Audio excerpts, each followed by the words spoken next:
Kubakar rumah suamiku yang bermain api denganku. Halo Bunda, semoga Bunda semuanya dalam keadaan sehat dan bahagia ya. Sebelum masuk ke ceritanya, jangan lupa absen terlebih dahulu ya. Bunda-bunda semua dari daerah mana saja? Jangan lupa like, komen, dan subscribe channel ini ya. Selamat menonton. Aku, Dinda, selalu percaya bahwa pernikahan adalah perjanjian suci yang dibangun dari kepercayaan dan pengorbanan. Selama 5 tahun, aku berusaha menjadi istri yang patuh, yang mengerti saat Mas Amar pulang terlambat, yang tak pernah marah saat ia lupa hari jadi pernikahan kami, yang selalu menyambutnya dengan senyum meski hatiku sendiri kadang lelah. Kupikir, semua istri memang harus begitu. Kupikir, cinta yang tumbuh perlahan itu akan cukup untuk membuat bahtera kami tetap teguh. Tapi semuanya mulai retak hanya karena selembar kertas kecil bernama nota. Hari itu, saat aku mencuci jas Mas Amar, jari-jariku menyentuh sesuatu di dalam saku bagian dalam. Sebuah kertas lusuh, terlipat rapi, seolah ingin disembunyikan namun tak cukup dalam untuk luput dari tanganku. Kubuka perlahan dan mataku membacanya berulang-ulang, 2 gelang emas, 24 karat, model terbaru, toko perhiasan Kenari. Detak jantungku seketika berlari, seperti tahu sesuatu yang pikiranku belum berani akui. Ulang tahunku sudah lewat 3 bulan lalu. Dan aku tahu pasti, aku tak menerima gelang apapun dari Mas Amar, hanya kecupan sekilas dan ucapan selamat yang terasa lebih dingin dari malam itu sendiri. Sore harinya, aku menatapnya saat dia pulang. Bukan dengan curiga, tapi dengan luka yang belum berdarah. Kuserahkan nota itu tanpa sepatah kata. Dia terdiam beberapa saat sebelum menjawab dengan suara datar, "Itu buatan lama, Din. Cuma lupa dibuang." Kalimatnya mengambang di udara, seperti debu yang tak pernah dibersihkan dari rak kepercayaan kami. Namun yang membuat hatiku bergetar bukan kata-katanya, tapi sorot matanya. Mas Amar tak pernah bisa berbohong dengan baik. Pupil matanya bergerak tak tentu arah, bibirnya kaku, dan dia menolak menatapku lebih dari 2 detik. Seketika itu juga, aku merasa seperti perempuan asing di rumahku sendiri. Dapur yang biasanya penuh tawa terasa sepi, ranjang kami tak lagi terasa hangat. Malam itu, untuk pertama kalinya sejak menikah, aku tidur dengan punggung menghadapnya dan pikiran berlari ke segala arah. Apa benar hanya nota? Apa hanya 2 gelang? Atau sebenarnya aku yang selama ini dibutakan oleh cinta yang tak lagi utuh? Tapi satu hal yang aku tahu pasti, setiap pengkhianatan selalu dimulai dengan percikan kecil. Dan malam itu, percikan itu telah jatuh di hatiku. Yang belum kutahu saat itu adalah, betapa cepatnya api itu akan menyala. Malam itu, angin di luar jendela menghembus pelan, seolah membisikkan firasat buruk ke telingaku.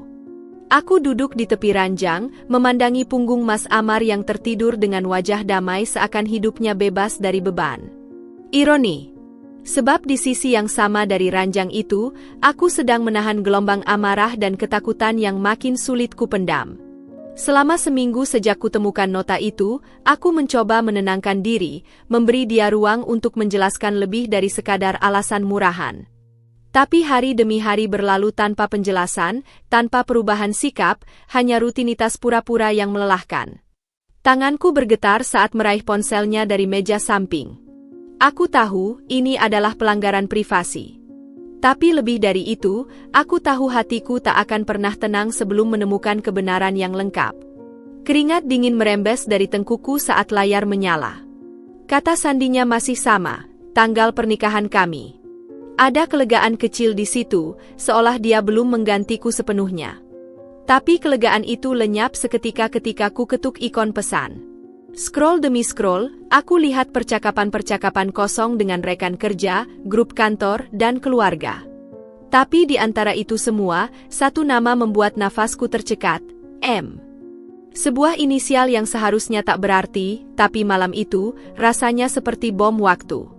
Dengan jari-jari yang dingin, aku mengetuk nama itu dan menemukan rangkaian pesan manis, ringan, dan mesra. Gelangnya cantik sayang. Besok aku pakai ya? Biar semua tahu aku milikmu. Mataku membacanya sekali. Lalu lagi. Dan lagi. Seolah berharap huruf-huruf itu berubah, berganti makna, atau mungkin ternyata bukan dari siapa-siapa. Tapi tidak. Pesan itu terlalu jelas. Terlalu nyata. Terlalu menyakitkan. Aku tak tahu bagian mana yang paling menusuk, sapaan sayang, klaim kepemilikan, atau kebanggaan mengenakan pemberian yang seharusnya menjadi simbol cinta antara aku dan suamiku. Aku duduk terpaku, jantungku berdetak terlalu cepat sementara perutku seperti dikoyak dari dalam.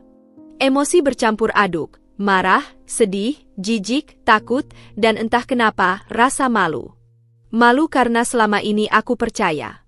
Malu karena aku pernah membanggakan pernikahan kami ke teman-temanku. Malu karena aku bahkan masih tidur satu ranjang dengan pengkhianat yang menyebut wanita lain sebagai miliknya. Dalam gelap, aku menggigit bibirku hingga terasa asin. Darah. Tapi rasa sakit fisik itu justru jadi jangkar yang menahanku tetap waras. Aku tahu aku tak boleh gegabah. Tidak malam ini. Karena satu pesan itu sudah cukup menjadi petunjuk, tapi belum jadi peluru. Dan jika aku ingin menembak tepat sasaran, aku harus pastikan senjataku lengkap. Malam itu, aku tak menangis. Tangis adalah untuk mereka yang patah. Aku tidak patah. Belum. Aku hanya baru saja bangkit dari tidur panjang dan melihat bahwa rumah tanggaku ternyata hanyalah ilusi yang sudah lama runtuh. Aku saja yang terlalu sibuk menyapu puing-puing untuk menyadarinya. Dan mulai malam itu, aku bersumpah akan membuka semua tirai kebohongan itu. Sampai tuntas. Sampai tak ada satupun abu kebohongan yang tersisa. Keesokan harinya, aku menunggu waktu yang tepat. Tak bisa lagi kutahan api yang menyala dalam dada. Aku tidak ingin berteriak.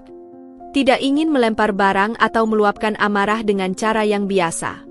Aku ingin duduk tenang, menatap matanya, dan memberinya kesempatan terakhir untuk jujur, atau sepenuhnya tenggelam dalam kebohongannya sendiri.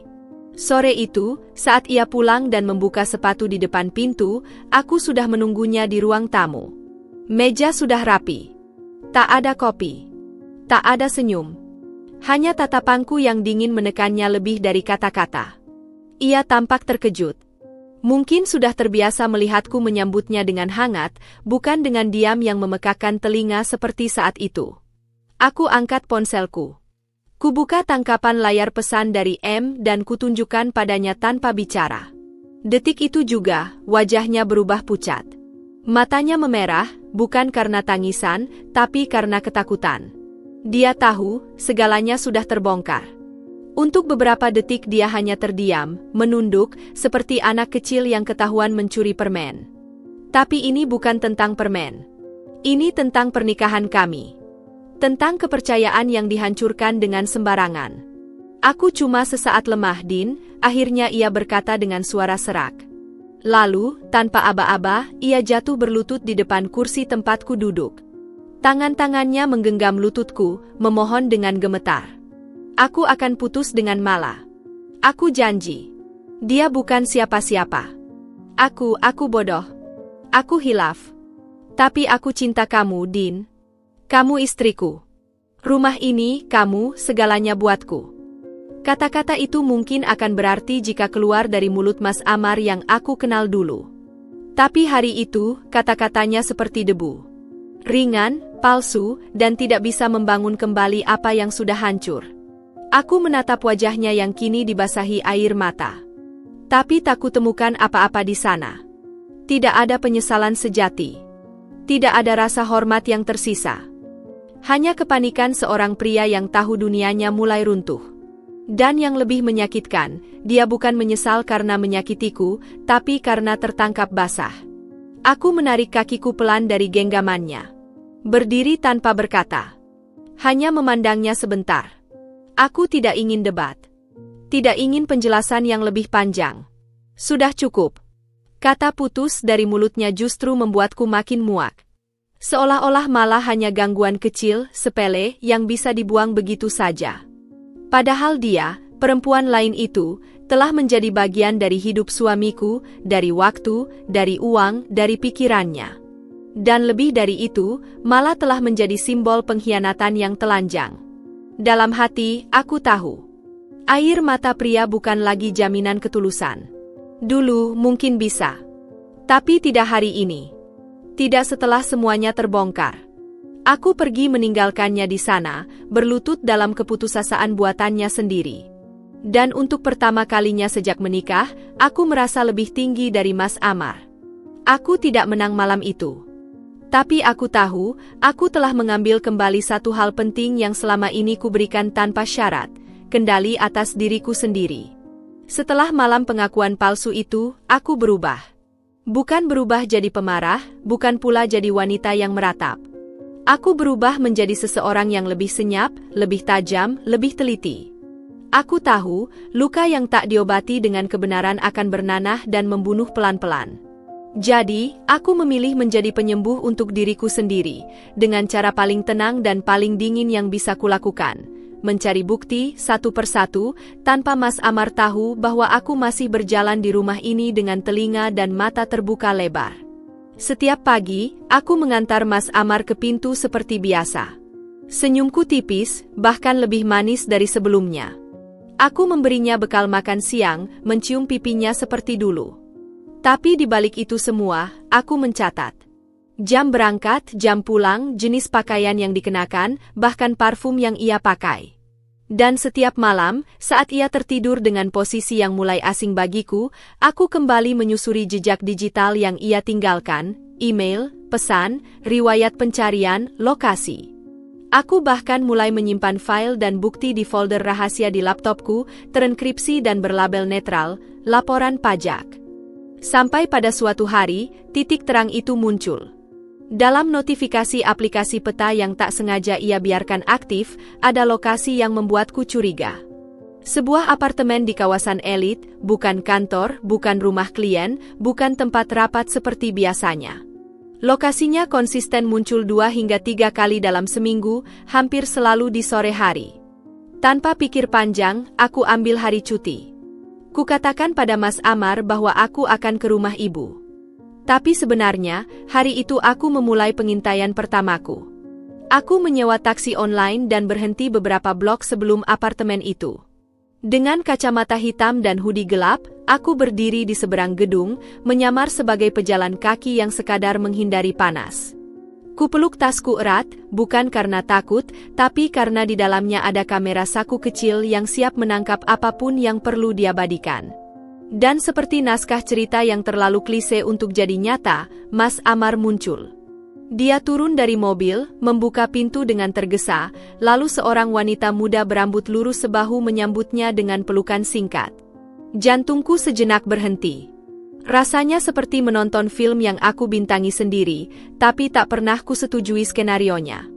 Mereka masuk ke gedung itu sambil tertawa pelan, seperti sepasang kekasih yang tak punya beban. Aku tahu wajah itu. Aku pernah melihatnya sekali saat datang ke kantor Mas Amar untuk acara keluarga perusahaan.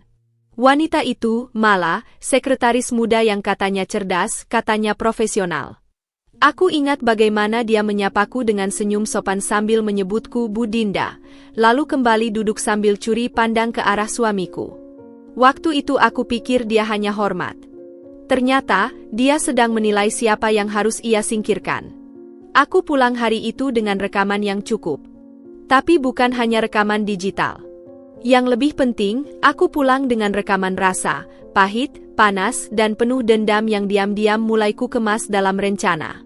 Ini bukan lagi tentang cemburu. Ini soal harga diri. Soal sebuah ikatan yang diinjak-injak dengan kebohongan dan pelukan di balik punggungku. Dan malam itu, aku berdiri lama di depan cermin. Menatap wajahku sendiri. Tak ada air mata. Hanya tatapan baru. Tatapan seorang perempuan yang tak lagi ingin diselamatkan, tapi siap menyusun langkah untuk menghancurkan apa yang selama ini mengurungnya. Setelah mengetahui wajah Mala dan menyaksikan langsung betapa dalamnya kebohongan Mas Amar, hatiku tak hanya retak, ia mengeras. Aku tak lagi hanya ingin tahu sejauh mana pengkhianatan mereka berlangsung, tapi juga bagaimana mereka membangunnya. Aku mulai menelusuri bukan hanya tubuh hubungan mereka, tapi tulang dan darahnya, uang. Karena cinta palsu seperti itu tak bisa hidup tanpa pendanaan. Dan aku tahu pasti bukan Mala yang membiayai semuanya. Malam-malamku mulai kuisi bukan dengan tidur, tapi dengan riset lebih dalam. Aku belajar membaca mutasi rekening, memahami istilah finansial yang dulu asing bagiku. Aku periksa slip gaji Mas Amar, kutelusuri riwayat transfer dari banknya ke rekening-rekening yang tidak biasa. Awalnya, tidak ada yang aneh.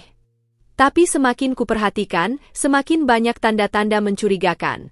Transfer ke rekening yang tidak tercantum atas nama siapapun dalam daftar kontak, jumlah besar yang keluar secara berkala tapi tidak tercatat dalam pengeluaran rumah tangga, serta pinjaman perusahaan yang seharusnya digunakan untuk keperluan operasional, yang ternyata menguap tanpa jejak yang wajar. Dengan hati-hati, aku ambil foto layar-layar itu. Kuarsipkan, kurapikan berdasarkan tanggal dan jumlah. Kutandai setiap transaksi yang bertepatan dengan hari-hari saat dia pergi lembur atau ada rapat malam. Tak butuh waktu lama sampai aku menyusun sebuah pola. Uang itu bukan hilang. Uang itu hidup. Berpindah ke tangan Mala, melalui sewa apartemen, perhiasan, restoran mahal, bahkan pembayaran cicilan mobil kecil yang tidak pernah kami miliki bersama. Yang paling membuatku mual adalah fakta bahwa uang itu bukan sepenuhnya milik Mas Amar. Dia menggunakan dana dari kantor, uang perusahaan yang dipercayakan padanya sebagai manajer keuangan, dan memindahkannya lewat akun-akun terselubung. Bukan hanya pengkhianat sebagai suami. Dia juga penipu sebagai karyawan. Dan saat aku menyadari itu, rasa jijik dalam diriku mencapai titik didih yang baru. Aku tak hanya sedang menghadapi seorang suami yang berselingkuh. Aku sedang hidup dengan seorang kriminal. Aku sempat terdiam lama di depan laptop. Tangan lelah, mata perih, tapi pikiranku dingin seperti logam. Ini bukan tentang cemburu lagi. Ini bukan tentang cinta. Ini tentang keadilan. Tentang rasa harga diri yang diinjak bukan hanya sebagai istri, tapi sebagai manusia. Dan kalau aku membiarkannya, maka aku sama jahatnya. Sama diamnya. Sama pengecutnya. Malam itu, aku membuat keputusan. Aku akan kumpulkan semua ini. Setiap data, setiap bukti, setiap angka. Aku tidak akan menghadapkan Mas Amar pada argumen. Aku akan menghadapkannya pada sistem hukum. Tapi lebih dari itu, aku ingin dia tahu rasa kehilangan. Rasa dihancurkan oleh sesuatu yang tak bisa dia hindari, karena sama seperti yang ia lakukan padaku, aku pun akan melakukannya pelan, dingin, dan tanpa ampun. Dari balik laptop, aku menatapnya tidur nyenyak di ranjang kami. Ia mendengkur pelan, seperti tak punya beban. Tapi aku tahu, hidupnya akan berubah. Sebentar lagi. Dan kali ini, akulah yang memegang kendali penuh. Malam itu, setelah data yang kupunya terasa cukup, aku tahu waktunya sudah tiba. Aku bukan lagi istri yang terluka. Aku adalah saksi yang punya bukti dan lebih dari itu, aku adalah hakim yang memutuskan waktunya vonis dijatuhkan.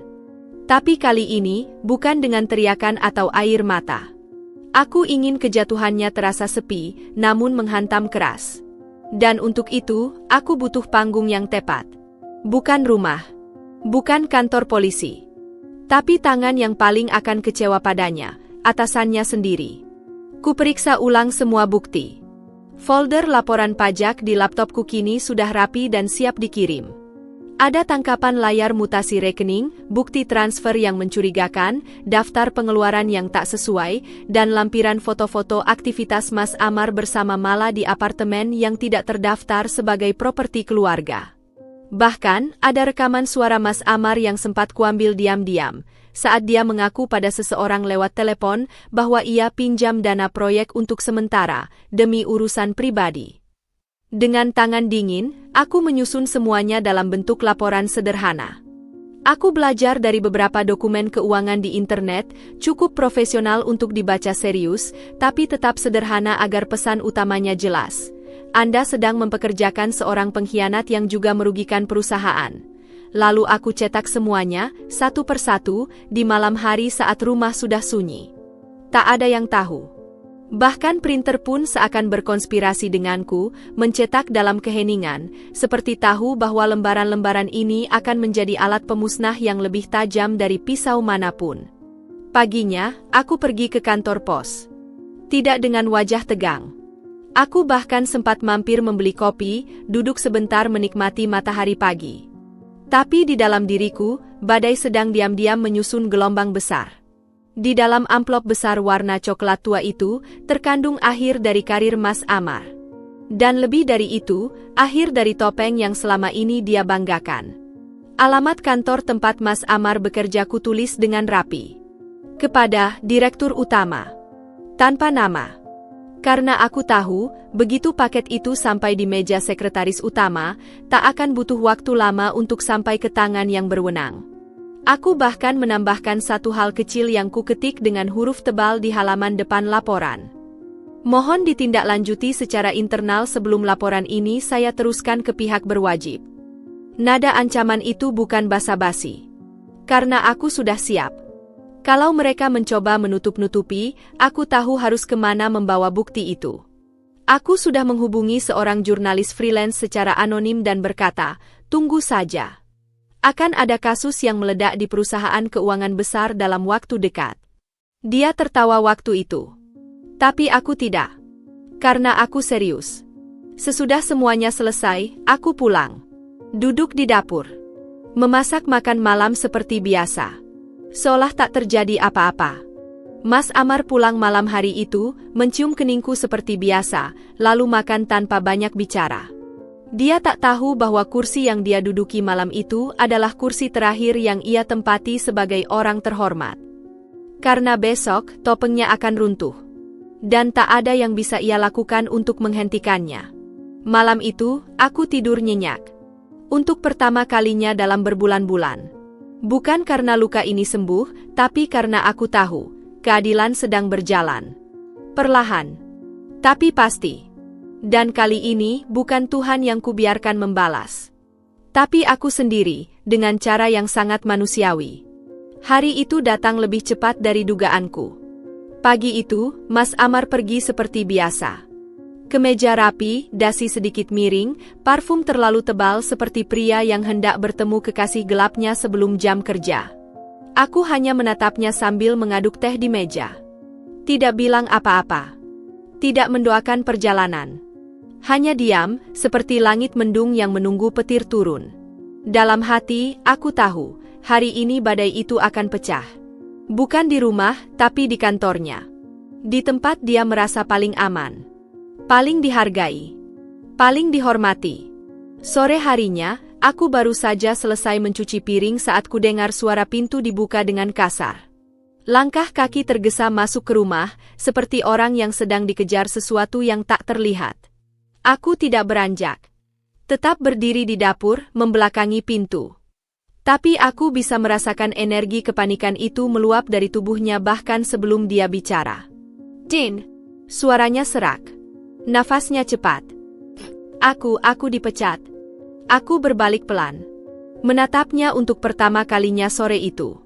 Rambutnya berantakan.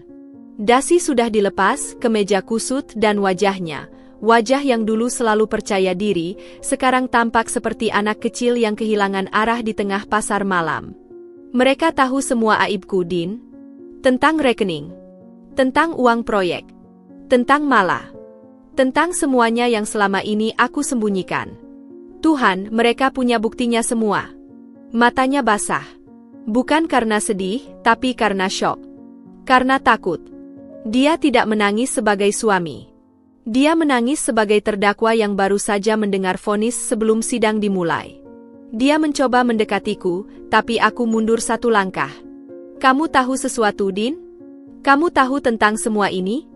Atau jangan-jangan kamu yang ngasih tahu semuanya ke mereka? Aku tak menjawab. Hanya menatapnya. Tatapan yang begitu lama dan sunyi, hingga dia sendiri mengerti. Dia menutup wajah dengan kedua tangannya dan jatuh terduduk di lantai, tepat di bawah meja makan tempat kami biasa bercanda. Tapi hari itu, tak ada canda. Tak ada pengampunan. Hanya rasa malu yang menyelimuti ruangan seperti kabut pagi yang dingin dan berat. Dia bicara banyak malam itu. Tentang bagaimana bosnya memanggilnya tanpa aba-aba. Bagaimana semua manajer senior duduk dalam ruang rapat dengan ekspresi kosong. Bagaimana direktur utama melempar folder bukti ke mejanya dan berkata dingin, kamu bisa pilih, kami laporkan ke polisi atau kamu mundur sekarang juga. Dan dia memilih mundur. Karena dia tahu, bukti itu terlalu telanjang untuk bisa dibantah. Terlalu jelas untuk bisa disangkal. Sementara dia meracau, aku hanya duduk di kursi makan. Menyandarkan tubuh, menyilangkan tangan. Dalam pikiranku, aku membayangkan betapa sombongnya dia dulu setiap kali bercerita tentang betapa dia dibutuhkan perusahaan. Tentang bagaimana orang-orang di kantor menghormatinya. Tentang betapa cerdasnya dia mengelola keuangan kantor. Ironis. Karena ternyata dia hanya pintar membangun ilusi, dan akhirnya hancur oleh kenyataan yang ia buat sendiri. Kamu tega membuat suamimu hancur, Din. Sekarang aku harus gimana, Din? Aku harus cari cara lain. Aku nggak bisa kehilangan pekerjaan ini. Kita butuh uang, tapi kamu malah membuat semuanya hancur. Dia memohon, seperti pengemis yang baru sadar bahwa roti terakhir dalam genggaman sudah basi. Aku hanya tersenyum kecil. Dingin. Penuh makna. Karma itu cepat, sayang. Itu karma untukmu yang mengkhianatiku berkali-kali dengan omong kosongmu. Dia menatapku lama. Ada semacam kesadaran yang baru menetas di wajahnya. Bahwa selama ini, wanita yang ia remehkan, yang ia khianati, ternyata bukan korban yang bisa dikasihani. Tapi eksekutor yang tahu persis di mana letak kelemahannya. Dan malam itu, untuk pertama kalinya dalam hidupnya, Mas Amar tidur tanpa arah. Tanpa pekerjaan. Tanpa rasa aman. Dan aku tidur tenang. Karena akhirnya, keadilan tak lagi buta. Ia hanya menunggu waktu untuk melangkah. Tak butuh waktu lama untuk melihat benang pengkhianatan mulai putus satu persatu. Seperti atap seng yang dulu tampak kuat, tapi ternyata hanya disangga oleh paku berkarat, begitu pula hubungan Mas Amar dan Mala.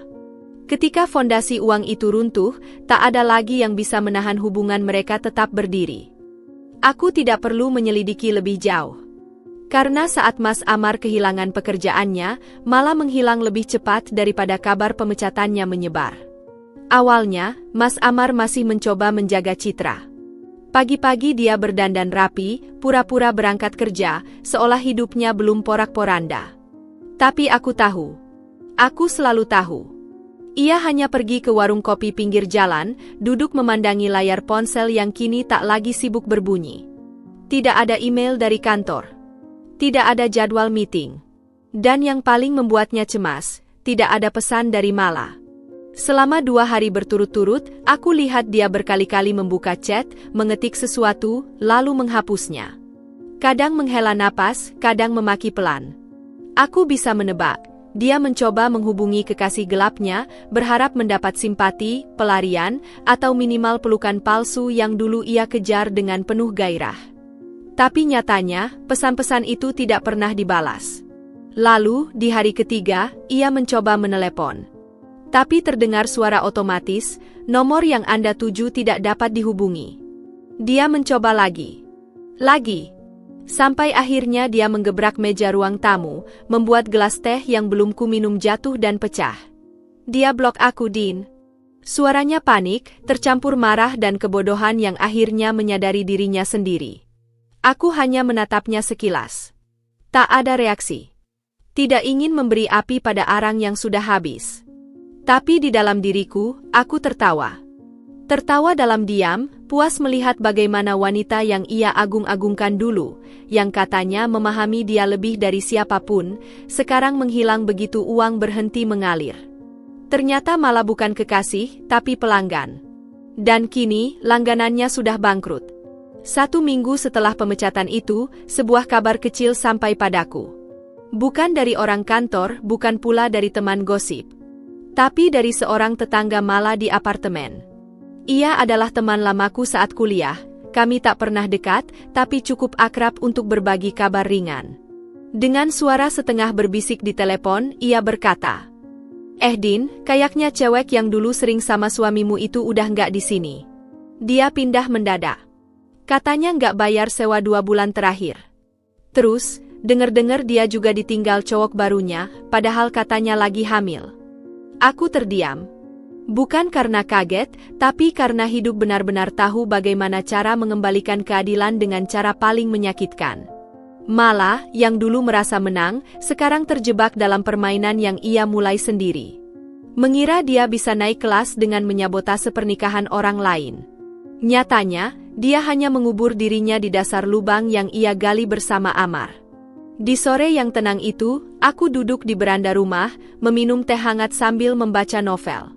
Udara masih menyisakan angin sisa hujan.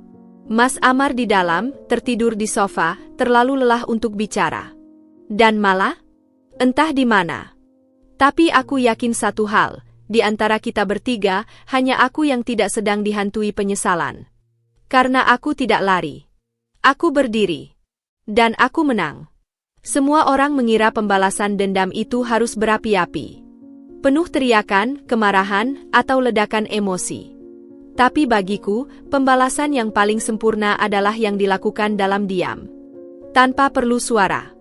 Tanpa perlu darah. Hanya satu hal yang kuperlukan, waktu. Dan kini, waktuku sudah tiba. Rumah ini dulunya simbol cinta. Kini, ia hanya bangunan kosong yang penuh kenangan busuk. Dindingnya masih menyimpan gema tawa kami dulu, tapi juga menyimpan bisikan kebohongan. Setiap sudutnya, dari ruang keluarga hingga kamar tidur, seolah berkonspirasi menyaksikan bagaimana aku dihancurkan secara perlahan oleh orang yang bersumpah akan melindungiku. Maka, aku tahu, rumah ini tak layak lagi berdiri atas nama kami. Beberapa minggu sebelumnya, aku diam-diam memindahkan surat kepemilikan rumah. Prosesnya tak sulit, Mas Amar, dengan pikirannya yang sibuk menyelamatkan diri dari ancaman hukum, tak pernah membaca surat yang kuberikan untuk ditandatangani. Dia mengira itu perpanjangan asuransi biasa. Tapi di dalamnya, kutambahkan satu lembar penting, peralihan nama kepemilikan. Sekarang, rumah ini hanya atas namaku. Dan begitu juga polis asuransinya. Aku mulai memindahkan barang-barang secara bertahap. Tak mencolok. Satu koper berisi dokumen ke rumah orang tuaku. Perhiasan dan sertifikat lain kusimpan dalam safe deposit box yang kubuka atas namaku sendiri. Foto-foto keluarga kuhapus dari dinding. Barang-barang kecil milik Mas Amar, jam tangan, piagam penghargaan kantor, bahkan dasinya yang paling sering dipakai saat selingkuh, kutumpuk dalam satu kardus, lalu kusimpan di ruang kerja. Di ruangan itu pula, semua dokumen bukti korupsi dan perselingkuhan yang dulu kukumpulkan masih kusimpan. Kini, mereka punya fungsi baru, bahan bakar. Malam itu, aku memasak makanan kesukaan Mas Amar untuk terakhir kalinya. Ia memakannya dengan lahap, tak menyadari bahwa itu mungkin makan malam terakhirnya di rumah ini. Ia pamit pergi ke rumah adiknya, katanya untuk meminjam uang. Aku mengangguk. Tak ada pelukan. Tak ada pertanyaan. Dan begitu suara motornya menjauh, aku bergerak cepat. Kususun dokumen korupsinya di lantai ruang kerja, ditumpuk rapi seperti laporan akhir tahun. Di atasnya, kutaruh dasi birunya, simbol dari penampilannya yang palsu. Lalu kuambil lilin dari laci, yang dulu biasa kupakai saat mati lampu. Kuletakkan di pojok ruangan, kusulut apinya, dan kubiarkan lilin itu berdiri tenang di antara tumpukan kertas. Tidak kubakar langsung. Aku hanya memancingnya. Karena kadang, yang paling menghancurkan bukan kobaran besar, tapi api kecil yang dibiarkan tumbuh perlahan tanpa pengawasan. Sebelum meninggalkan rumah, aku menoleh sekali. Tak ada air mata. Tak ada drama. Hanya sejumput senyum kecil yang sudah lama tak muncul. Ini bukan lagi soal cinta yang hilang. Ini soal keadilan yang harus ditegakkan olehku dengan tanganku sendiri. Dan rumah ini? Ia bukan korban. Ia adalah saksi yang terlalu lama diam. Kini, ia akan ikut terbakar bersama kebohongan yang menelannya. Aku menutup pintu pelan. Tak menguncinya. Tak menoleh lagi. Mobilku sudah menunggu di seberang jalan. Dan malam akhirnya menjadi sekutu terdekatku. Dalam keheningan, aku pergi. Membiarkan masa lalu terbakar perlahan. Seperti luka lama yang akhirnya mengering, bukan karena waktu, tapi karena keberanian untuk menyudahi semuanya dengan cara yang tak biasa. Malam itu sunyi. Bukan sunyi yang menakutkan, tapi sunyi yang memeluk. Udara sejuk menelusup lewat jendela mobil yang kubuka sedikit, membelai pipiku yang dingin tapi tenang. Di depanku, rumah itu masih berdiri. Diam. Gelap. Tampak seperti rumah biasa dari luar, tapi aku tahu betul apa yang sedang tumbuh di dalamnya. Api kecil. Nyaris tak terdengar. Tapi aku percaya pada kekuatan halus yang sabar. Api tak pernah terburu-buru. Seperti dendamku. Lilin yang kutinggalkan di ruang kerja memang bukan sembarang lilin. Itu lilin tua, yang sumbunya panjang dan mudah membesar jika dibiarkan terlalu lama. Aku meletakkannya di atas berkas-berkas kering. Kertas yang sudah rapuh, siap menyambut percikan panas pertama. Sekali percik, lalu menjalar. Dari kertas, ke dasi, ke meja kerja, ke tirai. Dan dalam waktu kurang dari 1 jam, seluruh ruangan itu akan berubah menjadi kuburan kenangan. Aku duduk di mobil, tak berniat pergi jauh. Tak ada yang tahu aku di sana. Mobilku kubawa ke pinggir jalan, di balik pohon besar, cukup tersembunyi namun tetap menghadap rumah. Dari jendela kaca yang sedikit terbuka, aku melihat bagaimana cahaya kekuningan mulai berkedip di dalam. Pelan, lalu bertambah terang. Seolah rumah itu menghembuskan napas terakhirnya sebelum menyerah pada takdir. Di kejauhan, suara sirine mulai terdengar. Mungkin tetangga mencium asap, atau mungkin alarm rumah sempat berbunyi. Tapi aku tahu, pemadam tak akan datang cukup cepat untuk menyelamatkan ruang kerja itu. Dan aku pun tak peduli. Aku sudah menyelamatkan yang penting, diriku. Seketika, pintu rumah terbuka dengan keras dari kejauhan. Bukan olehku, tapi oleh Mas Amar, yang datang dengan langkah panik, napas terengah, mata liar memandangi kobaran api yang sudah menjilat jendela depan. Ia berlari, seperti anak kecil kehilangan mainan. Teriaknya menembus malam. Rumahku. Aku mendengarnya. Jelas. Tapi yang lebih jelas adalah kepedihan dalam suaranya, bukan karena kehilangan properti, tapi karena menyadari betapa cepat nasib bisa berbalik. Rumah yang dulu dibanggakan, direnovasi bersama, dijadikan tempat berselingkuh di balik rapat kantor yang palsu, sekarang habis. Hangus. Bersama harga dirinya. Aku turun dari mobil. Berdiri di seberang jalan. Tak menyembunyikan diri. Tak takut. Api tak sampai ke jalan ini. Tapi nyaliku lebih panas dari apinya malam itu. Di seberang jalan, di bawah cahaya rembulan yang lembut, aku berdiri tanpa bergerak, seakan menjadi bagian dari malam yang gelap dan hening. Di mataku, kobaran api di rumah itu semakin besar, semakin liar, melahap semua kenangan yang pernah ada. Ada ketenangan dalam melihatnya terbakar, bukan rasa sakit, bukan penyesalan. Hanya kelegaan. Mas Amar berdiri di depan pintu rumah, matanya terbuka lebar, mulutnya terkatup rapat, dan tubuhnya tampak terpaku di sana, seakan ia masih berharap rumah itu, kehidupannya, akan kembali seperti semula. Tapi aku tahu, sudah terlambat. Semua yang ia punya sekarang hanyalah puing-puing, tak hanya dari rumah itu, tapi juga dari hidupnya yang dulu kelihatan sempurna. Semuanya hancur hanya dalam semalam, hanya dalam satu tindakan yang kurencanakan dengan sempurna. Aku memerhatikannya. Sesekali dia berlari ke arah pintu, seolah ingin kembali masuk untuk mengambil sesuatu yang hilang. Tangannya menggapai udara, tapi tak ada yang bisa ia pegang. Semua sudah lenyap. Dia berteriak, memanggil nama rumah itu seakan ia bisa menyelamatkannya dengan jeritan-jeritan itu. Tapi suara itu hanya tenggelam di tengah gemuruh api yang semakin membesar.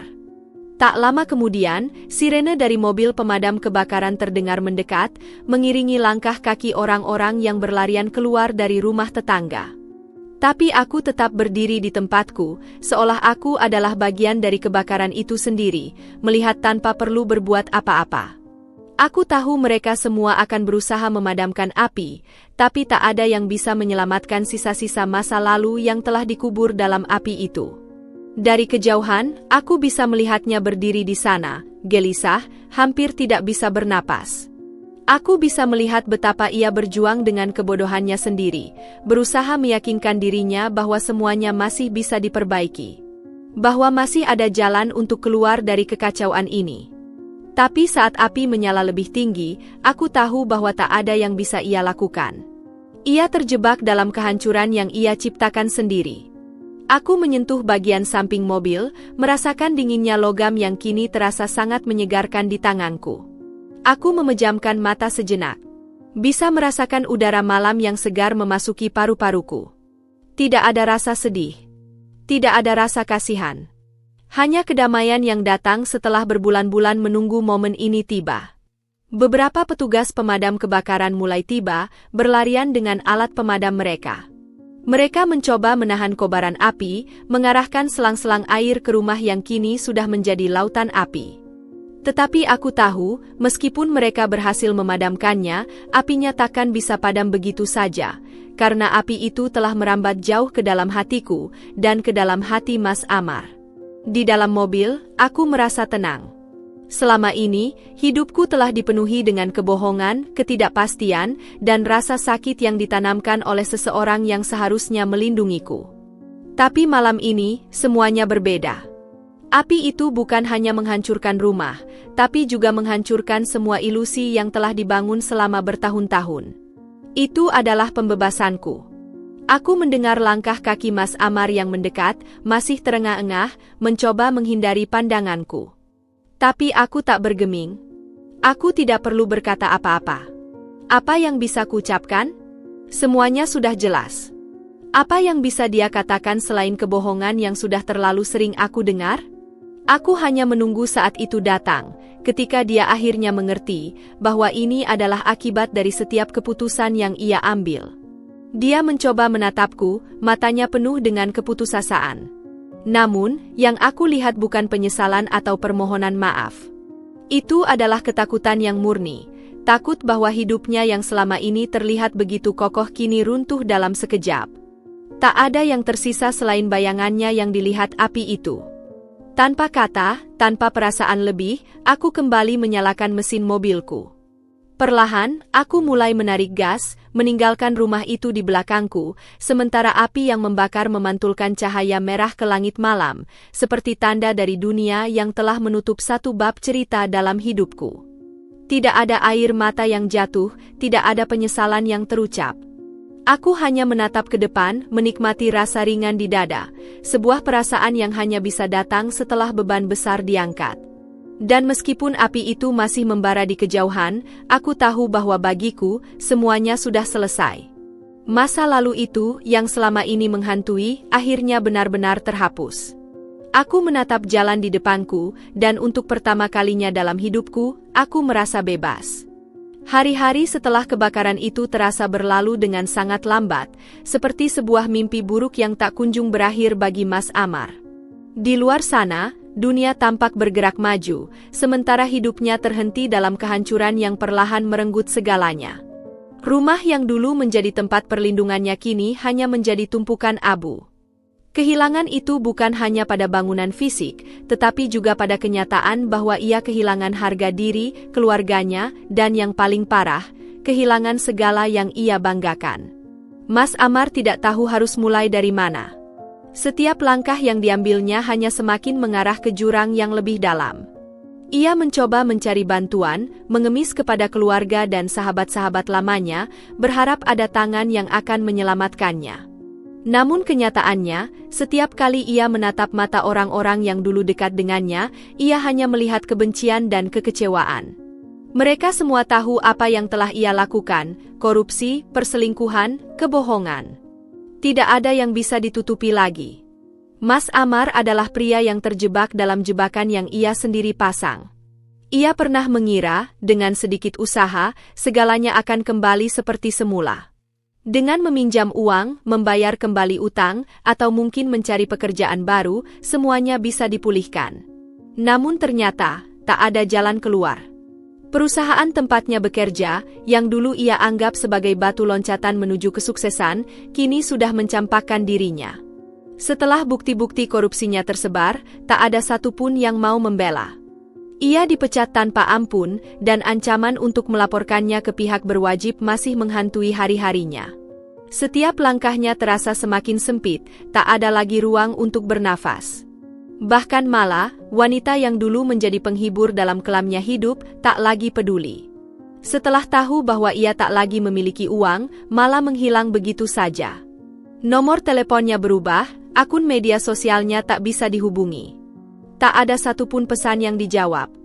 Semua kata manis yang pernah ia ucapkan kini hanya menjadi kenangan pahit yang semakin menyesakkan. Malah mungkin sudah menemukan pelabuhan baru yang lebih aman, yang lebih menjanjikan. Sementara Mas Amar, ia terperangkap dalam kehidupan yang ia bangun dengan kebohongan dan keserakahan. Setiap pagi, ia terbangun dengan rasa cemas yang menggerogoti. Tak ada lagi kepercayaan yang diberikan padanya. Bahkan orang-orang terdekat mulai menjauhkan diri darinya seolah ia adalah virus yang harus dihindari. Mas Amar tidak tahu harus mengadu kemana. Dunia yang dulu memberikan segala yang ia inginkan kini menolaknya mentah-mentah. Ia merasa seperti seseorang yang tak punya tempat lagi di dunia ini. Suatu sore yang panas, Mas Amar duduk termenung di sebuah taman yang sepi. Matanya yang kosong menatap langit, seakan mencari jawaban di sana. Namun, tidak ada yang bisa memberinya petunjuk. Ia melihat sekeliling, mengamati orang-orang yang sibuk dengan kehidupan mereka, dengan kebahagiaan mereka yang tak terhitung. Sementara ia hanya bisa merasakan betapa besar rasa kosong itu. Hidup yang dulu penuh dengan impian kini terasa sangat hampa. Saat itulah, untuk pertama kalinya, ia merasakan apa yang seharusnya ia rasakan jauh sebelum ini, penyesalan yang begitu dalam. Bukan hanya untuk tindakannya sendiri, tetapi untuk semua orang yang telah ia lukai sepanjang perjalanan hidupnya. Ia menyesal karena telah begitu mudah mengkhianati Dinda, wanita yang dulu sangat mencintainya. Ia menyesal telah menghancurkan masa depan mereka bersama dengan keserakahan dan kebohongan. Namun penyesalan itu datang terlambat. Tidak ada yang bisa memperbaiki semuanya sekarang. Saat malam datang, Mas Amar pulang ke kos sederhananya yang ia cari setelah kehilangan semuanya, tanpa tujuan. Tidak ada lagi rumah megah yang dulu ia miliki, tidak ada lagi uang yang bisa ia habiskan sesuka hati, tidak ada lagi mala yang memanjakannya. Yang ada hanya ruang kosong yang terasa semakin menghimpit. Ia duduk di kursi tuanya, memegang secangkir kopi yang sudah dingin. Ia menatap cermin di dinding, melihat sosok pria yang dulu bangga dengan dirinya kini terlihat hancur, kehilangan arah, dan terperangkap dalam kesendirian. Ia tak tahu berapa lama ia duduk di sana, merenung. Waktu terasa berhenti, seperti sebuah putaran yang tidak pernah berakhir. Dalam kepedihan itu, Mas Amar mulai menyadari sesuatu yang lebih mengerikan. Meskipun ia telah kehilangan segalanya, ia masih hidup. Ia masih memiliki kesempatan untuk memperbaiki kesalahan-kesalahan yang telah dibuatnya. Namun, apakah ia bisa? Apakah ia pantas mendapatkan kesempatan kedua setelah semua yang telah ia lakukan?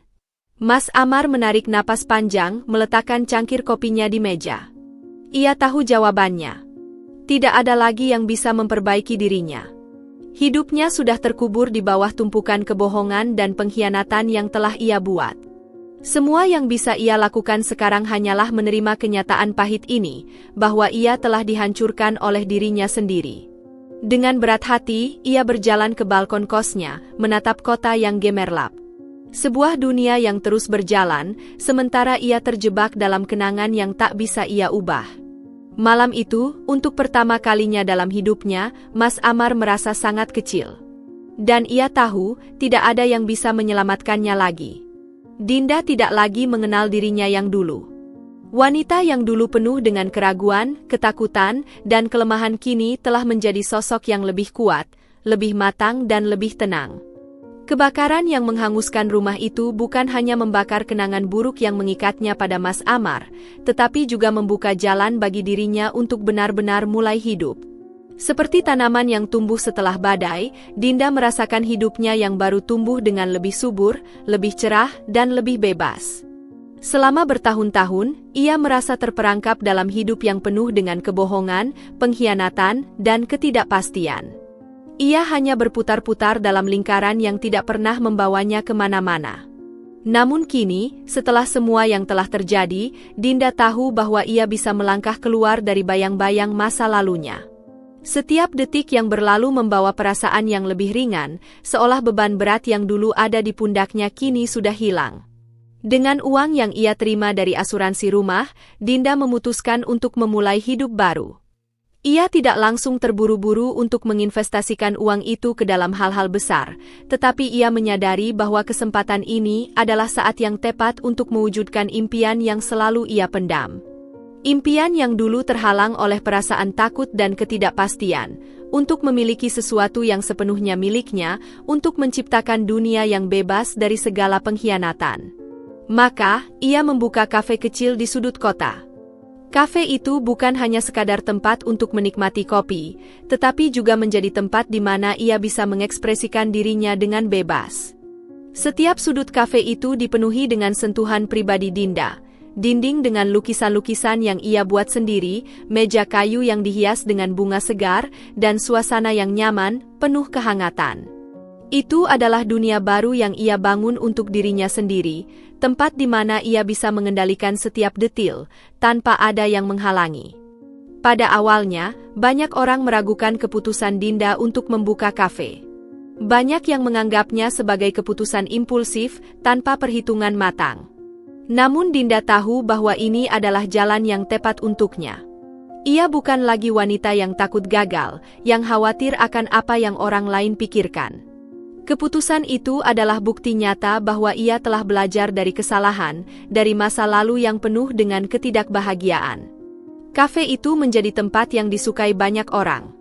Mungkin karena kehangatan yang Dinda berikan, atau mungkin karena semangat yang ia tanamkan dalam setiap cangkir kopi yang disajikan. Ia menyajikan lebih dari sekadar makanan dan minuman, ia menyajikan kenyamanan, kedamaian, dan kesempatan untuk melupakan sejenak dunia luar yang penuh dengan kekacauan. Di kafe itu, Dinda menemukan kebahagiaan kecil dalam setiap senyuman pelanggan yang datang, dalam setiap percakapan ringan yang ia dengar. Namun, kebahagiaan itu bukan datang hanya dari luar dirinya. Ia merasa kedamaian yang lebih dalam hatinya. Setiap pagi, ketika membuka pintu kafe untuk pertama kalinya, Dinda merasa seakan ia membuka lembaran baru dalam hidupnya. Tidak ada lagi rasa takut yang menghantui. Tidak ada lagi bayang-bayang Mas Amar yang terus-menerus mengganggu pikirannya. Semua itu telah menjadi bagian dari masa lalu yang telah ia kubur. Waktu berjalan, dan Dinda semakin menikmati hidupnya. Ia bertemu dengan orang-orang baru, membangun persahabatan yang lebih sehat, lebih tulus. Ia belajar untuk menikmati kesendirian, untuk lebih mencintai dirinya sendiri. Ia mulai mengerti bahwa kebahagiaan sejati datang dari dalam diri, bukan dari orang lain atau status sosial yang dibangun di atas kebohongan. Suatu sore, saat ia sedang duduk di belakang kafe sambil menyeruput kopi hangat, Dinda teringat kembali pada Mas Amar. Meskipun hatinya telah sembuh, meskipun ia telah menemukan kebahagiaan dalam kehidupannya yang baru, ia tak bisa menahan diri untuk mengenang pria itu. Bukan karena rasa cinta, tetapi karena kenyataan bahwa ia pernah begitu terikat pada seseorang yang ternyata tidak pernah benar-benar menghargainya. Dinda tersenyum kecil, menyadari bahwa ia telah bebas dari belenggu itu. Ia tidak lagi membutuhkan seseorang yang telah mengkhianatinya untuk merasa utuh. Ia sudah cukup kuat untuk berdiri sendiri. Dinda tahu, apa yang terjadi pada Mas Amar bukanlah urusannya lagi. Kehancurannya adalah hasil dari pilihannya sendiri. Ia yang memilih untuk mengabaikan cinta, memilih untuk mengkhianati dan merusak segalanya demi kesenangan sesaat. Tidak ada lagi rasa kasihan yang Dinda rasakan untuknya. Sebaliknya, ia merasakan rasa syukur yang dalam, karena dengan semua penderitaan itu, ia akhirnya menemukan dirinya yang sejati. Pagi-pagi berikutnya, Dinda membuka kafe dengan semangat baru.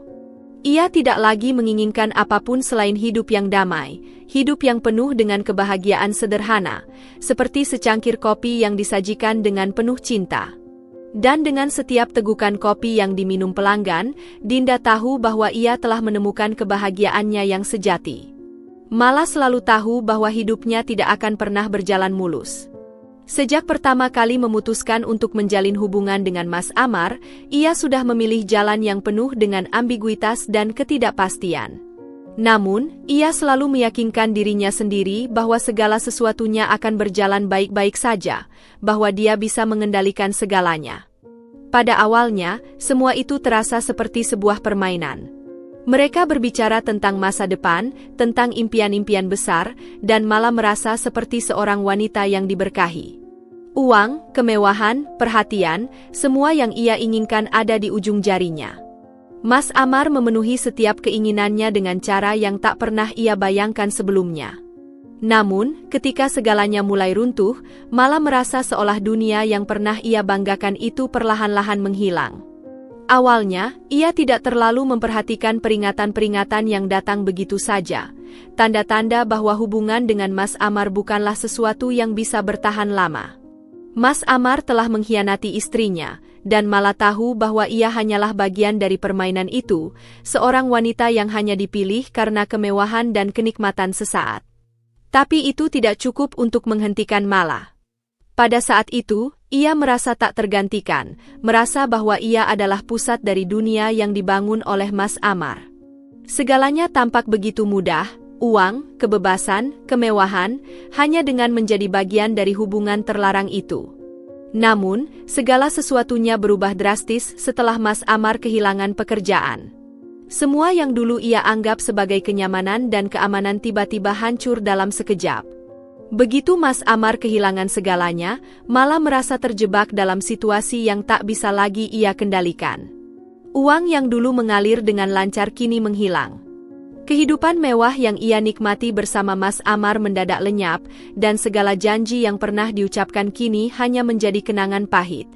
Mala mencoba untuk tetap kuat, mencoba untuk berpura-pura bahwa ia tidak peduli dengan apa yang terjadi. Namun, di dalam hatinya, ia tahu bahwa hidupnya sudah berubah. Semua orang yang dulu memujanya kini mulai menghindar. Para sahabat yang dulu memandangnya dengan iri, kini menilai dengan sinisme. Lama-kelamaan, Mala menyadari bahwa ia telah ditinggalkan oleh semua orang yang selama ini ia kira akan mendukungnya. Ketika Mas Amar jatuh ke dalam kehancuran, ia pun melangkah pergi tanpa memberikan alasan yang jelas. Mas Amar mencoba menghubunginya, berharap mungkin ada kesempatan untuk mereka kembali bersama. Tetapi panggilan-panggilan itu tak pernah dijawab. Nomor teleponnya berubah, akun-akun media sosialnya hilang, dan Mas Amar mulai merasa bahwa ia telah dibuang begitu saja, seolah ia hanya sebuah barang yang bisa diganti dan dibuang tanpa rasa penyesalan. Malah merasa terjebak dalam kehidupannya yang baru. Ia tidak punya uang, tidak punya tempat untuk tinggal, dan bahkan teman-teman lama pun menjauh. Hari-hari yang sebelumnya penuh dengan kemewahan kini terasa begitu sunyi dan penuh dengan ketidakpastian. Mala mencoba mencari pekerjaan, tetapi tanpa pengalaman atau keterampilan yang cukup, ia kesulitan untuk menemukan pekerjaan yang layak. Kemanapun ia pergi, ia hanya menemukan pintu yang tertutup. Dunia yang dulu memberinya banyak peluang kini menolaknya mentah-mentah. Dalam keputusasaan, Mala merasa seperti sebuah boneka yang telah kehilangan pengendaliannya. Ia yang dulu selalu dapat mengatur langkahnya, kini merasa terombang-ambing oleh badai kehidupan yang tak pernah ia perhitungkan. Pekerjaan yang ia dapatkan akhirnya hanya cukup untuk memenuhi kebutuhan dasar, dan itu pun seringkali tak mencukupi. Sewa apartemennya yang dulu mewah kini hanya bisa mengganti tempat tinggal yang sempit dan kumuh. Semua yang ia miliki kini terasa begitu jauh dari kenyamanan yang dulu ia nikmati. Namun, ada satu hal yang membuat Mala merasa semakin terjebak, kehamilan yang tak terduga. Satu pagi, ketika ia bangun dengan perasaan mual dan pusing, ia tahu bahwa sesuatu yang besar sedang terjadi dalam hidupnya. Setelah tes kehamilan yang dilakukan dengan penuh kecemasan, hasilnya menunjukkan 2 garis yang menandakan bahwa ia sedang mengandung. Kehamilan itu seolah menjadi simbol dari hidupnya yang semakin terperangkap, semakin tak terkontrol. Mala menyadari bahwa ia telah terperangkap dalam situasi yang jauh lebih rumit dari yang ia bayangkan. Mas Amar, yang dulu menjadi pelarian dan penyelamatnya, kini telah hancur begitu saja. Dan sekarang, Mala harus menghadapi kenyataan bahwa ia harus menjalani kehamilannya tanpa ada seorang pun yang bisa mendukungnya. Hari-hari terasa semakin panjang dan gelap. Mala berjalan di tengah-tengah kota, merasakan beratnya langkah setiap kali ia melewati tempat-tempat yang pernah memberikan kenangan indah bersama Mas Amar. Sekarang, semuanya terasa seperti kepingan-kepingan masa lalu yang berantakan dalam cara yang tak bisa ia perbaiki. Kehamilan ini, yang seharusnya menjadi berkah, kini hanya menjadi beban yang semakin berat. Ia merasa sendiri, seolah dunia ini tidak lagi peduli padanya. Di malam yang sepi, Mala duduk di tempat tidurnya yang kumuh, menatap bayangan dirinya yang terpantul di cermin. Ia tidak lagi mengenali dirinya sendiri. Wanita muda yang penuh dengan ambisi dan harapan kini hanya tinggal kenangan, tergantikan oleh sosok yang penuh dengan ketakutan dan penyesalan. Sambil mengelus perutnya yang semakin membesar, Mala bertanya-tanya apakah ia bisa bertahan melalui semua ini. Apakah ia bisa menemukan jalan keluar dari kebuntuan yang ia ciptakan sendiri? Namun, satu hal yang ia tahu, Mala tidak bisa kembali ke masa lalu. Ia tidak bisa berharap pada orang-orang yang telah meninggalkannya. Ia harus mencari cara untuk bertahan hidup dan merawat anak yang ada di dalam perutnya. Ia mungkin terperangkap, tetapi Mala tahu bahwa ia harus menemukan cara untuk keluar dari jerat kehidupannya yang begitu gelap dan penuh penyesalan. Dengan hati yang penuh kebimbangan, Mala memutuskan untuk berjuang. Ia mungkin tidak tahu apa yang akan terjadi, tetapi yang jelas, ia tidak akan membiarkan kehamilan ini menjadi akhir dari segalanya.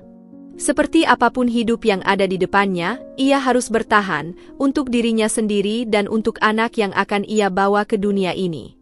Hari itu, Dinda sedang duduk di meja kayu kecil di sudut kafe, menikmati secangkir kopi yang baru saja ia buat sendiri. Ada ketenangan dalam rutinitas barunya, sesuatu yang dulu tak pernah ia rasakan. Kafe yang ia bangun dengan susah payah kini menjadi tempat pelarian yang membawa kedamaian bagi dirinya. Setiap senyuman yang ia terima dari pelanggan, setiap percakapan ringan yang terjalin, semuanya terasa seperti langkah kecil menuju kebahagiaan yang sejati. Namun, di balik ketenangan itu, Dinda tak bisa sepenuhnya menutup pintu masa lalu. Kadang, bayangan Mas Amar kembali menghantui, seperti angin yang tidak bisa ia halau, namun kini lebih seperti sebuah kenangan samar yang semakin jauh. Tiba-tiba, pintu kafe terbuka, dan langkah kaki yang familiar membuat jantung Dinda berdegup kencang. Ia tidak perlu melihat wajahnya untuk tahu siapa yang baru saja masuk. Bau parfum pria yang khas itu, suara langkah kaki yang begitu dikenalnya, semuanya membuat Dinda menahan napas. Mas Amar. Dia di sini. Di depan matanya. Berdiri di ambang pintu kafe yang dulu tidak pernah ia bayangkan akan menjadi tempat pertemuan mereka. Dinda menunduk, mencoba menenangkan diri. Ia tahu bahwa saat ini, dia sudah tidak lagi seperti dulu. Wanita yang dulu rapuh, yang selalu mencari alasan untuk memaafkan dan mengabaikan segala kesalahan. Dia bukan lagi wanita yang mudah tertipu dengan air mata dan janji manis. Perasaan itu telah berubah, berganti menjadi pemahaman yang lebih dalam tentang siapa dirinya. Dan saat itu, Dinda tahu bahwa ia sudah lebih dari cukup untuk menghadapi semua penyesalan yang kini datang terlambat dari Mas Amar. Mas Amar mendekat, matanya yang penuh penyesalan dan kesedihan bertemu dengan mata Dinda yang kini lebih tenang. Din, suaranya berat, seperti seseorang yang telah kehilangan arah. Aku tahu, aku datang terlambat. Aku menyesal. Dinda menghela napas panjang, menatapnya dengan pandangan kosong yang mencoba menyembunyikan segala perasaan yang menggelora di dalam dirinya. Menyesal? Dinda memulai dengan suara yang datar. Menyesal setelah semua yang kamu lakukan? Setelah menghancurkan hidupku, setelah mengkhianatiku, setelah kamu membuat pilihan-pilihan bodoh itu? Sekarang kamu datang dengan penyesalan yang tidak berarti apa-apa lagi. Mas Amar terdiam, kata-katanya seperti terhenti di tenggorokannya. Ia memandang Dinda dengan ekspresi yang penuh penyesalan dan kebingungannya sendiri. Aku tahu aku tidak bisa memperbaiki semuanya, Din. Aku sudah kehilangan segalanya. Dan sekarang, aku sadar kalau aku sudah merusak semuanya. Merusak kita, merusakmu. Aku sangat menyesal. Dinda menatapnya lama, mencoba mengukur kata-katanya. Ada saat-saat dalam hidup di mana seseorang hanya ingin menghindari kenyataan, mengubur perasaan dalam-dalam agar tak terlalu sakit untuk dihadapi. Tetapi bagi Dinda, kenyataan itu sudah terlalu jelas. Penyesalan Mas Amar datang terlambat. Tidak ada lagi tempat untuk kebohongan, tidak ada lagi ruang untuk kesempatan kedua. Semua sudah berakhir dan saat itu, ia tahu bahwa ia harus menghadapinya dengan kepala tegak. Mas, Dinda berkata, suaranya tetap tenang meski ada sedikit ketegangan yang tak bisa disembunyikan. Kamu tidak mengerti. Semua yang kamu lakukan tidak hanya membuatku terluka, tapi juga menghancurkan kepercayaan yang selama ini aku bangun. Kamu tidak hanya mengkhianatiku sebagai suami, tapi kamu juga menghancurkan segalanya yang aku percayai. Kamu membuatku merasa seperti aku tidak cukup. Aku cukup kuat untuk bertahan, Mas. Aku sudah cukup hidup dalam kebohonganmu. Mas Amar merendahkan kepala, tidak sanggup menatap Dinda. Aku tahu, Din. Aku tahu, dan aku tidak bisa meminta maaf atas semua yang sudah aku lakukan. Aku hanya bisa berharap kamu bisa memaafkanku. Aku benar-benar menyesal. Dinda merasakan perasaan yang campur aduk dalam dadanya. Ada sedikit rasa kasihan, ada sedikit rasa benci, dan yang lebih mendalam adalah rasa lelah yang tak bisa disembunyikan. Semua yang dikatakan Mas Amar terasa seperti air yang jatuh di permukaan batu yang keras. Kata-katanya tak lagi punya dampak, tak lagi bisa menyentuhnya seperti dulu. Dinda sudah jauh melampaui titik itu. Aku tidak butuh permintaan maafmu, Mas. Aku tidak ingin mendengarnya. Karena apa yang sudah terjadi, tidak akan pernah bisa diperbaiki dengan kata-kata. Mas Amar mengangkat kepalanya, wajahnya penuh dengan kekhawatiran dan kesedihan yang mendalam. Lalu apa yang harus aku lakukan, Din? Apa yang bisa aku lakukan untuk membuatmu memaafkanku? Aku kehilangan semuanya.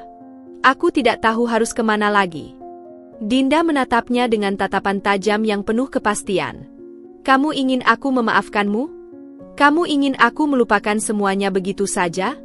Tidak, Mas. Tidak ada yang bisa kembali lagi. Kamu sudah memilih jalanmu, dan aku sudah memilih jalan hidupku yang baru. Aku tidak ingin terjebak lagi dalam kenangan yang menyakitkan. Aku sudah cukup menderita, dan aku tidak akan kembali ke masa lalu. Sementara itu, Mas Amar hanya bisa terdiam, merasakan beratnya kata-kata Dinda yang seperti belati yang menusuk dalam-dalam. Semua yang ia miliki kini hancur, dan ia tahu bahwa ia tidak bisa lagi mengharapkan apa-apa dari Dinda. Tidak ada lagi kesempatan kedua, tidak ada lagi ruang untuk kebahagiaan yang pernah mereka impikan bersama.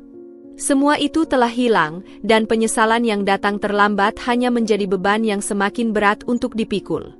Dinda berdiri perlahan, menatapnya satu kali lagi dengan mata yang penuh ketegasan.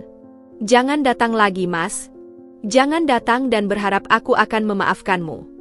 Kamu sudah mengambil segalanya dariku, dan aku sudah cukup dengan itu. Aku harus melangkah maju, dan kamu harus belajar untuk menerima konsekuensi dari pilihan-pilihanmu. Dengan langkah kaki yang berat, Mas Amar akhirnya berbalik, meninggalkan kafe yang kini menjadi simbol kebebasan Dinda. Dinda menatapnya pergi tanpa ada sedikit pun penyesalan di dalam hatinya. Ia tahu bahwa ini adalah jalan yang benar. Memaafkan bukan berarti kembali, dan ia tidak perlu lagi berurusan dengan masa lalu yang hanya membawa penderitaan. Dinda menutup pintu kafe dengan perlahan, merasakan rasa lega yang mendalam. Ia sudah bebas, dan tidak ada yang bisa mengubah itu lagi.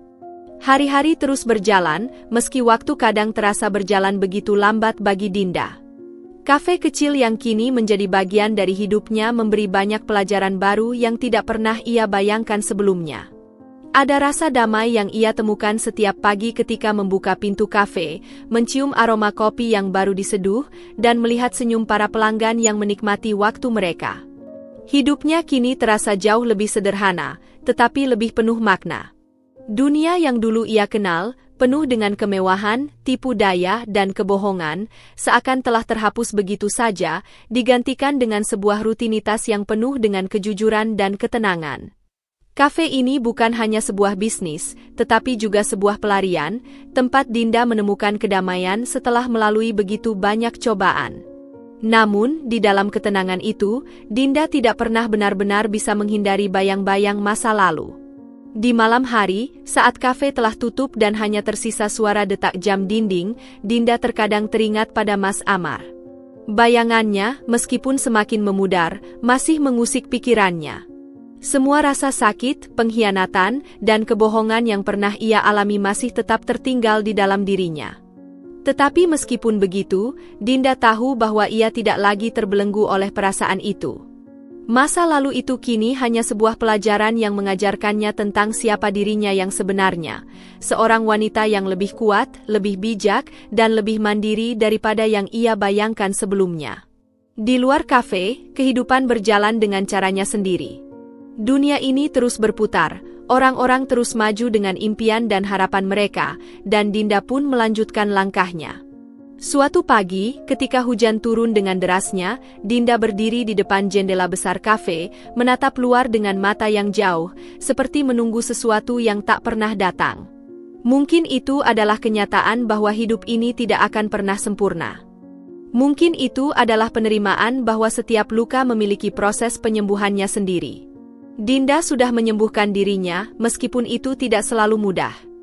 Pada suatu hari yang cerah, Dinda berdiri di luar kafe, menyapa beberapa pelanggan yang sedang berjalan masuk, sambil merapikan meja kayu di depan pintu. Matanya menangkap sebuah pemandangan yang cukup biasa. Sebuah keluarga muda sedang berjalan di trotoar, tertawa dan berbincang dengan riang. Ada sesuatu yang membuat Dinda tersenyum, meskipun ia tahu bahwa dirinya sudah cukup lama menjalani hidup yang sangat berbeda dari gambaran itu. Dia tidak lagi mencari kebahagiaan dalam bentuk yang sama seperti dulu.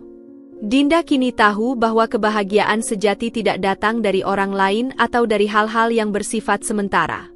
Kebahagiaan datang dari dalam diri sendiri, dari penerimaan terhadap apa yang telah terjadi, dan dari keberanian untuk melangkah maju meskipun kehidupan tak selalu memberi apa yang kita harapkan. Pada saat itu, Dinda menerima kenyataan bahwa ia telah menemukan kedamaian dalam dirinya sendiri. Tanpa Mas Amar, tanpa hubungan yang penuh kepalsuan dan pengkhianatan, ia bisa berdiri tegak, membangun sesuatu yang lebih berharga dari sekadar materi atau kedudukan sosial. Ia merasa bangga pada dirinya sendiri, karena ia telah mampu bertahan melalui segala kesulitan dan memilih untuk tidak terjatuh dalam kehancuran yang ditinggalkan orang lain. Suatu pagi, ketika Dinda sedang menata rak-rak kue di kafe, seorang wanita tua yang sering datang untuk minum kopi di kafe menyapanya. "Dinda," katanya dengan senyuman bijak di wajahnya, "aku ingin mengatakan sesuatu padamu. Aku melihatmu tumbuh begitu banyak selama ini. Kamu mungkin tidak menyadari betapa kuatnya dirimu, tetapi aku bisa melihatnya. Kamu sudah melampaui banyak hal yang mungkin sulit bagi orang lain. Kamu telah belajar untuk memaafkan, bukan karena orang lain meminta maaf, tetapi karena kamu sendiri yang memutuskan untuk melepaskan beban itu." Dinda tertegun sejenak, merasa ada yang menyentuh hatinya. Kata-kata wanita tua itu menggema dalam pikirannya, seolah membuka matanya terhadap hal-hal yang selama ini belum ia sadari. Tentu saja, ia telah memaafkan Mas Amar, tetapi bukan untuknya, bukan untuk Mas Amar yang telah mengkhianatinya. Ia memaafkan untuk dirinya sendiri, untuk melepaskan diri dari segala beban yang mengikatnya. Ia tidak lagi ingin hidup dalam bayang-bayang masa lalu, tidak ingin terus-menerus menghukum dirinya sendiri atas kesalahan orang lain. Dengan lembut, Dinda tersenyum pada wanita tua itu. "Terima kasih," jawabnya, suaranya penuh dengan penghargaan. "Aku masih belajar. Setiap hari adalah pelajaran baru bagi diriku sendiri." Wanita tua itu mengangguk seolah memahami. "Jangan lupa, Dinda. Terkadang, kita harus membakar masa lalu kita untuk menerangi masa depan. Dan kamu sudah melakukan itu." Dinda menatap wanita itu dengan penuh rasa syukur. Kata-katanya membawa ketenangan yang lebih mendalam ke dalam hati Dinda. Dia memang telah melalui banyak hal, pengkhianatan, kehilangan, dan kesulitan. Tetapi sekarang, dengan setiap langkahnya, Dinda tahu bahwa ia telah benar-benar menguasai hidupnya. Ia telah membakar segala kenangan yang tidak membantunya tumbuh, dan dengan itu, ia menemukan sebuah cahaya yang lebih terang, yang membimbingnya ke arah yang lebih baik. Sambil mengamati kafe yang penuh dengan tawa dan percakapan, Dinda merasa lega. Dunia ini mungkin keras, dan hidup ini kadang tak berjalan sesuai rencana, tetapi satu hal yang ia ketahui pasti, dia telah mengalahkan masa lalunya, dan kini dia lebih kuat dari sebelumnya. Kadang, membakar masa lalu adalah satu-satunya cara untuk menerangi masa depan, itulah pelajaran yang ia bawa. Dan dengan itu, Dinda melangkah maju, siap menghadapi hari-hari yang akan datang dengan penuh harapan dan keberanian.